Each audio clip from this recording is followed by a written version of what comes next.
everybody. Welcome back to RPG Imaginings. I've received the largest POD package I've ever received in the mail today, and it came from Lightning Source, and I'm deliberately opening it from the bottom of the box because I just don't want to deal with blacking out all the address information and everything. It was sent via UPS. Apparently, if you purchase stuff via Lightning Source and spend enough money, they upgrade you to UPS. Upgrading to UPS didn't really do me any good because the package was damaged in transit, and I can actually see the books through one corner here. So hopefully stuff isn't too messed up. And I'm getting all of my clean setup all messed up, moving the gigantic box around. So sorry about that. Move some more crap out of the way. And so let's see what we have in here. We have some paper on top. Ooh! Planescape campaign setting in hardcover. For some reason, this one is more expensive than the Dark Sun campaign setting hardcover, despite the Dark Sun campaign setting being more overall page count. So I don't really get that at all. It's $10 less for the Dark Sun version, and I just purchased that recently. And then we also have Those Who Wander, a thick tome of fantasy role-playing. Ooh! We'll get into that here in a second. And then a soft cover copy of Planes of Chaos for Planescape. I was looking through all the available manuals for the Planescape setting, and that one kind of caught my eye as having some interesting stuff with it. And so I'm going to save the Planescape stuff for later. I've been doing a lot of POD recently, largely because I am interested in a lot of AD&D stuff that I saw on shelves when I was a teen and was definitely interested in, but through a combination of one, being a teen and not having very much disposable income, and two, having typical satanic panic parents for Dungeons and Dragons, I wasn't able to really invest too much in AD&D 2nd edition when I was a teen. Now, speaking of Dungeons & Dragons, let's start off with Those Who Wander. I'm very excited about this. I missed the Kickstarter. It wasn't a very large Kickstarter. I would describe Those Who Wander... Well, first of all, it's OGL. It's D20. And it basically uses a very similar framework to Dungeons and Dragons of the past, and I'm not sure whether this is 5th or 3rd. It kind of looks maybe more like 3rd to me, but I'm not sure because some of it is maybe arranged like 5th. This is standard color, and so the pages are a lower quality than one would get from the 5th edition Player's Handbook. It costs the same as the 5th edition Player's Handbook, but it's also a lot thicker. And this is a standalone version of essentially Dungeons and Dragons, but it puts a lot of really interesting twists on the mechanics, and more importantly, the mechanics are organized around a more progressive, open style of characterization for your characters.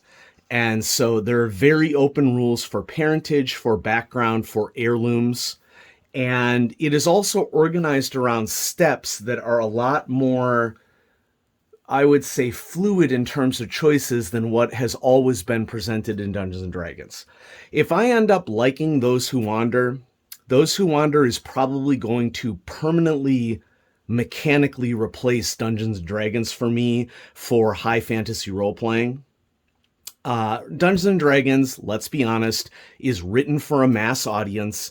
It is written to sell books, and they've made a lot of mistakes recently in terms of creating a game that truly feels like it is inclusive for all gamers.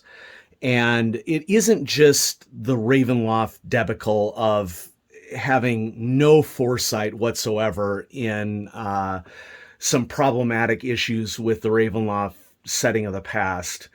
It goes a lot deeper than that. There's a lot of hidden non-inclusive practices in Dungeons and Dragons. I would say that nearly every Dungeons and Dragons table that I've sat at in a con or at an LGS has had at least one total jerk in the group. And I'm suspicious at this stage in my life that Dungeons and Dragons itself excuses behavior of bad players. That may be too big of a statement, but I've seen enough as a gamer to know that I don't want to sit down at a standard D&D table anywhere when I could play a different high fantasy game with my group of friends that actually treats people like they're people. So the parentage system allows you to, first of all, not only play blind characters and deaf characters, it also allows you to play characters with other physical disabilities. Characters in wheelchairs has zero effect on the mechanics, as it should, because people should be able to see themselves reflected in the games that they play. The backgrounds, we'll dive a little bit more into that as we go along. And another key thing that they did mechanically, I've noticed as I've been flipping through the PDF while waiting for the book, is that rather than having ability scores like, 3 through 18, which, let's be honest, do absolutely nothing in the game other than 'cause tradition, they've replaced ability scores with just straight up modifiers, either, pluses or minuses. And so parentages, here we go. They deliberately commissioned art to reflect a wide swath of people who play the game, which I think is awesome. You can have a combination of parentage of any lineage whatsoever. You could have dwarven and elven parents. You could have avian and dwarven parents. You could have gnoll and goblin parents. You could have infernal and draconic parents. Any combination is on the table. And yeah, if you want to have a human parents or elven parents, you can do that. The point is that the system celebrates variability in this regard. Backgrounds are essentially the character classes, and they have expanding specialty trees for each of these as to when particular things happened. And you can select different backgrounds multiple times, is my understanding, based upon my light read through of the rules. You have heirlooms that can be of significance to your character, not only because of their connection to your past, but they'll also give you mechanical advantages. And and so let's do a deeper flip through in this. I was a little worried about the standard color copy, but it looks great to me. And the art is very, very well done. I would say that the art is on par with anything that has been published with 5th edition. And so, let's just do a quick little flip through of this, because this isn't a review just of Those Who Wander. By the way, Those Who Wander is a play on the quote, the famous J.R.R. Tolkien quote, "Not all those who wander are lost." Spells in this game, as far as I can tell, are identical to spells in 5th edition, because it uses the AGL. They can do that. And there's a complete chapter on creatures. Okay. And the creatures don't have a lot of art, but something, or any art, I should say. One thing that I do really like about this, though, is that you can see down in the lower right-hand corner that there are markers for different letters of the alphabet as you go through and search for a particular creature. So you are essentially getting the monster, a good chunk of the Monster Manual creatures, included in the book for the price of the Player's Handbook. So I would definitely say that it is a better deal than Dungeons and Dragons 2. So it's like, what excuse do you have? Magic items, suggestions for GMs, suggestions for settlements.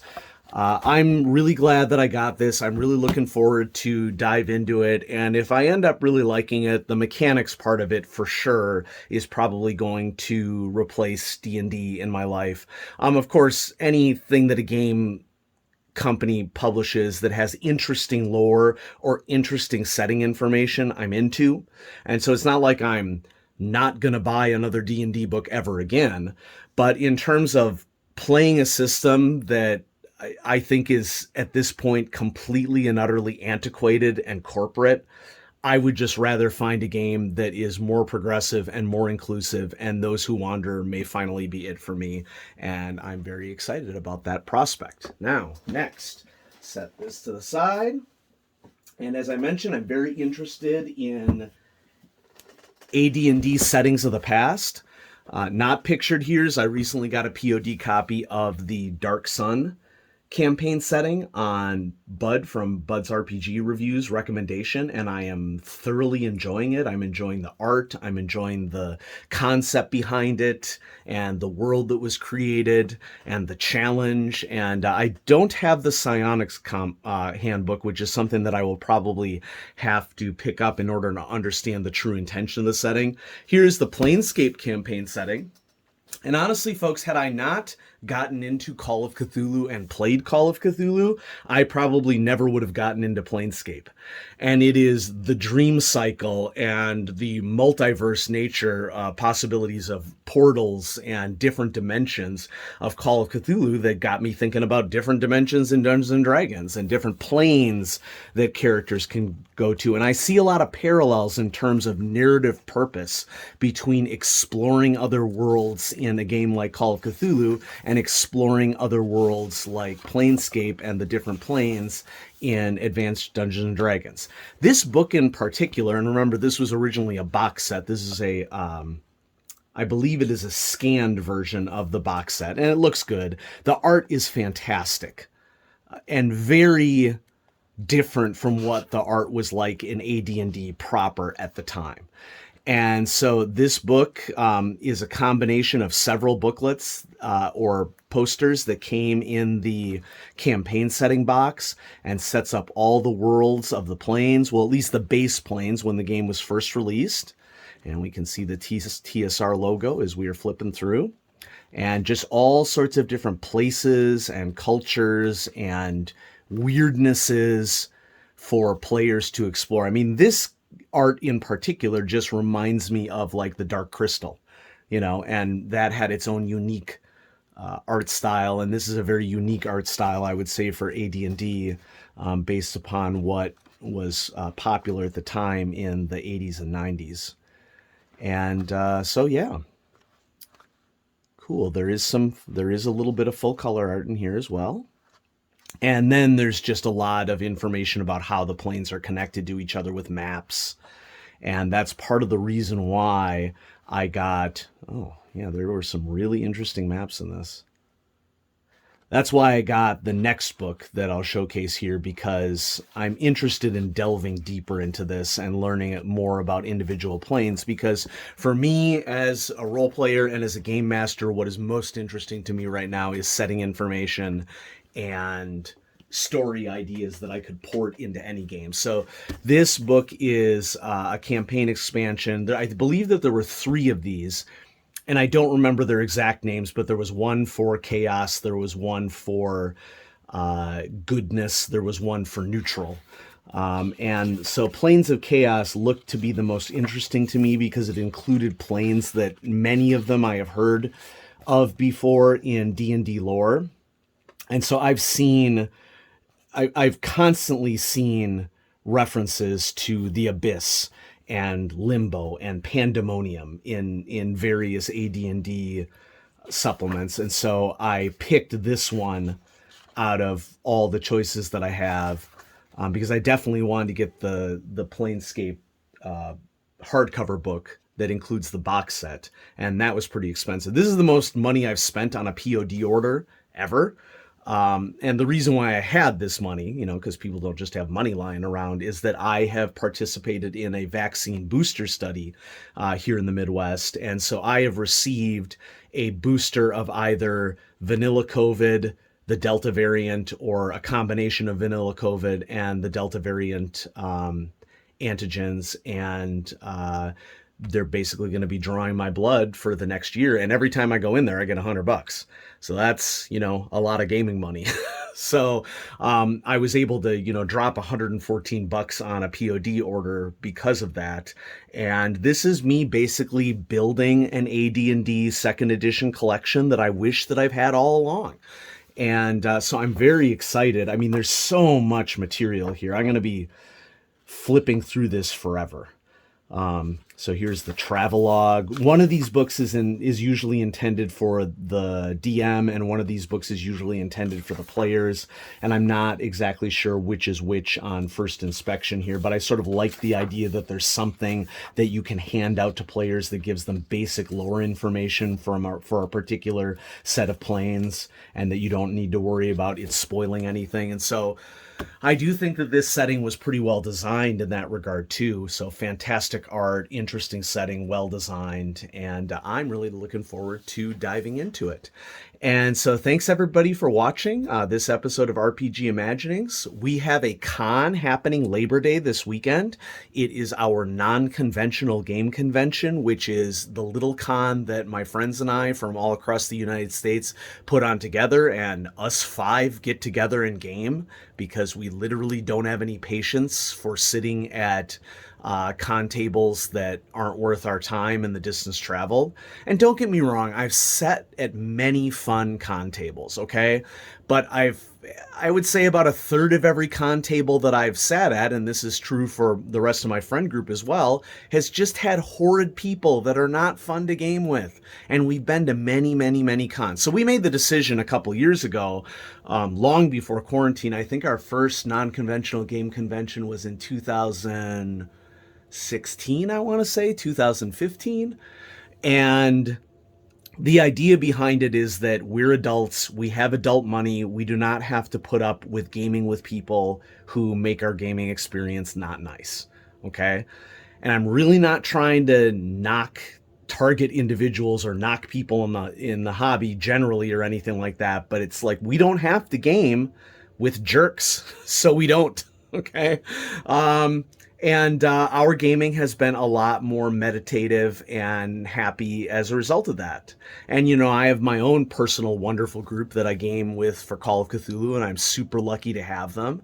And so I don't believe that gamers should have to tolerate toxic players at their table is what it comes down to. And when you go to a con, when you go to an LGS, there's just a really great chance that you're going to have to deal with toxic players. And I don't have to do that. So I'm just not. Okay, so thanks for watching. We have Planes of Chaos, softcover, POD, and Planescape campaign setting, the hardcover version of the original box set, POD, and Those Who Wander, an OGL version of D&D that switches up a lot of the mechanics to allow for more inclusive playing and cuts out a lot of the crud that exists in D&D, in my opinion. And so there we go. I hope you enjoyed this mega unboxing of all these POD titles, and I will catch you all later. Bye-bye.